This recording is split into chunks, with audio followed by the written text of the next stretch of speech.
Okay, a major boost to Narendra Modi. The Gujarat Chief Minister has now been invited by the two main parties in Britain to visit the country. Labour MP Barry Gardiner has sent a letter to him last week inviting Modi to speak on the future of modern India. In the letter, Gardiner says he's a politician who cannot be ignored. He says that as a potential Prime Minister, it is in Britain's best interest that he is engaged. Modi's office has said there are no immediate plans for him to visit the UK. Okay, joining me now from London is Barry Gardiner. Appreciate your joining us, the Labour MP. You're joining us on Skype from Moscow. In fact, what's the reason, sir, for you to have extended this invitation now to the Gujarat Chief Minister at this stage? Narendra Modi is one of the key political figures in moment. He has been one of the outstanding chief ministers of his generation. I think there's no doubt about that. And it seems very appropriate with the Indian elections coming up next year that people in the political circles in the UK will want to hear from him about his views on the future of modern India, his views on the future of global relations, and of course in particular we would be interested to know what he believes relations between the UK and India will be. Interesting, Mr. Gardiner, because, you know, as we all know, the controversies that have swirled around Mr. Modi, he is still an individual who can't travel to the US because they haven't given him a visa over the 2002 riots and human rights issues. On what basis do you believe the United Kingdom's yardstick today is different from the US yardstick? The point is, it's not for me to answer for the United States, but it's certainly something that we would like to hear from Mr. Modi in the UK. We have more relations with Gujarat in terms of foreign direct investment coming into Gujarat from the UK than I think with every other part of India put together. He has presided over a quite extraordinary economic revolution there, and what we are interested to know is what would an India under his leadership be like?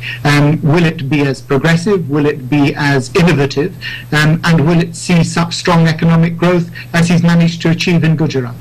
May I also ask you, because his critics will continue to see him as the person who was the chief minister when the 2002 riots took place, hundreds of people died in them. For you and for the UK, for parliamentarians like you, unlike those in the United States, is the 2002 riots no longer for you an issue when it comes to inviting Narendra Modi, I presume now?